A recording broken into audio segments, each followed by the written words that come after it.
అండి నాకు voice base రావట్లేదు అంటున్నారు. అది గట్టిగా మాట్లాడేస్తాను ఈరోజు. వంకాయ ఎండు చేపల కూర వండుతానండి ఈరోజు. నేనైతే ఇవన్నీ వాడతాను. అల్లం, కరివేపాకు, సాల్ట్, ఎందుకంటే ఉప్పు చేపలు కదా కొద్దిగా తక్కువ వేసుకోవాలి.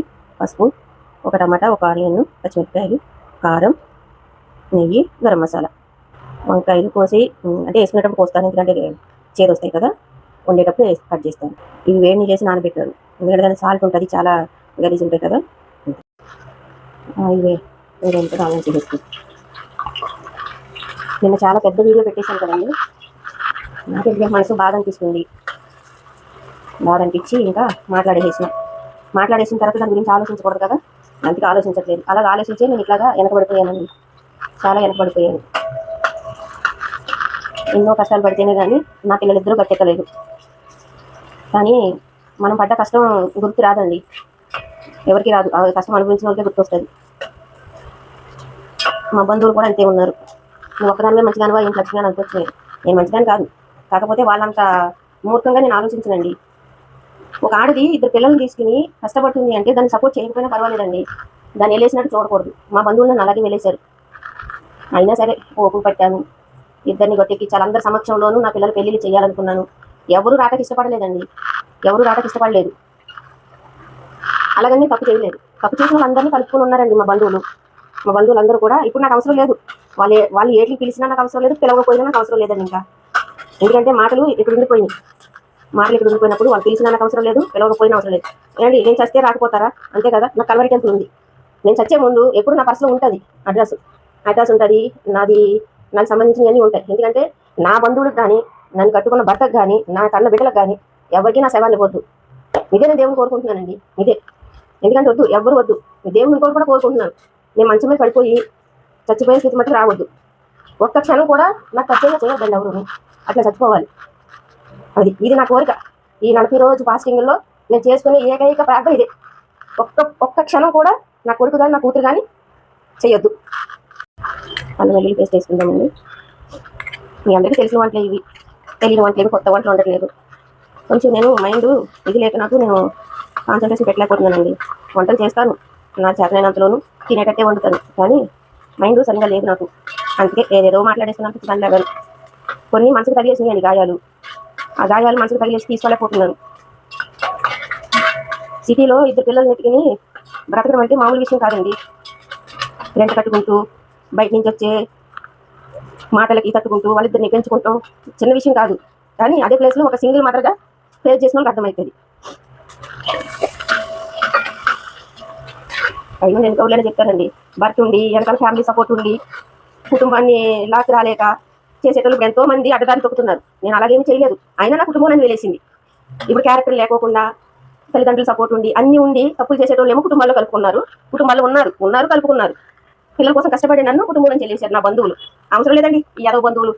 నా బంధువులు ఈ వీడియో చూస్తే ఇప్పటికే నన్ను చూడరు, కనీసం మాట్లాడరు. ఇంకేముంది, చెప్పుకుంటే చెప్పుకోనివ్వండి. ఇప్పుడు నాకు ఏమైనా ఒరిగేది ఏమైనా ఉందా? తప్పేం చేయట్లేదు కదా నేను. ఇవి కొంచెం ఫ్రై అయినాయి కదండి, టమాటా వేసుకుంటాం.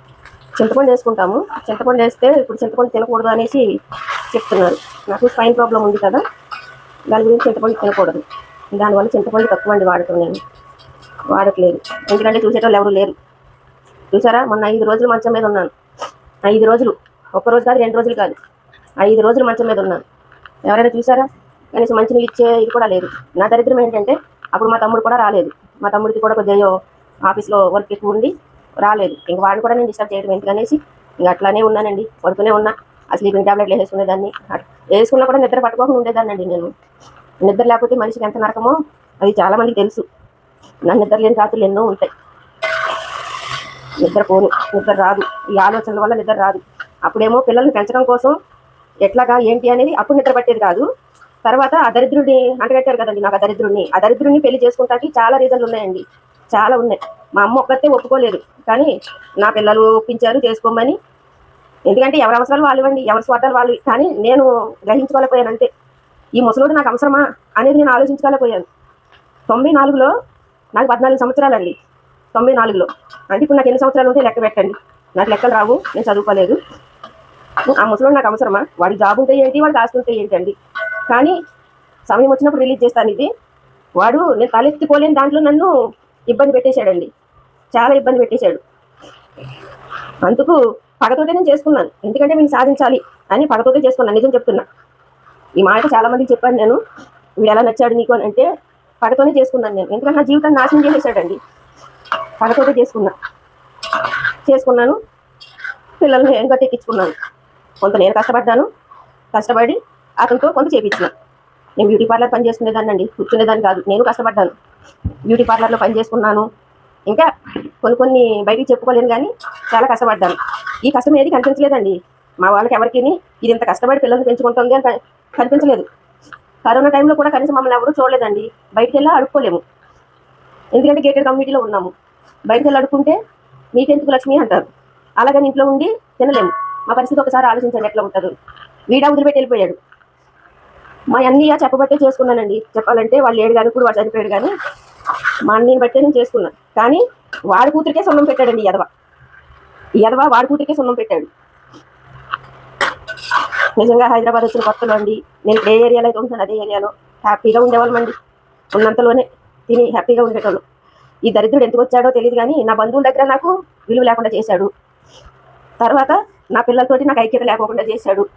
అన్ని విధాలు అన్ని పాడు చేశాడండి. వాడికి ఏం కలిసి వచ్చింది. కానీ ఈ రోజు కాకపోతే ఎప్పుడైనా వాడు బ్రతుకున్నప్పుడు చూస్తాడు కదండి. వాడు బ్రతుకుంటుండగా చూస్తాడు కదా, చూడకుండా ఉన్నాడు, అనుభవించుకోకుండా ఉన్నాడు కదా, అనుభవిస్తాడు. ఎందుకంటే నేను ఏడుస్తున్నానంటే ఖచ్చితంగా అనుభవిస్తాడు. వాడు అనుభవించుకోకుండా ఉండడు. చాలా పెద్ద పెద్ద వీడియోలు చేసేస్తున్నాను, తెలియ కొంత చేస్తున్నాను. నా బాధను ఒకసారి కక్కేసాను అనుకోండి, ఇంకా ఊరికి చెప్పను. ఇంకా కొద్దిగా ఉంది, ఓపిక పట్టి వినేసేయండి. ఓపిక పట్టి వినేసేసిన తర్వాత నేను ఎవరి బుర్రా తినను.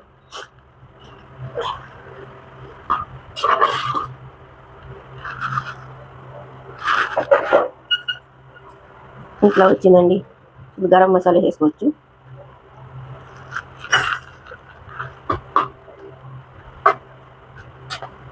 అంటారు దేవి అయితే ఎలాగోలాని బ్రతికేస్తుంది.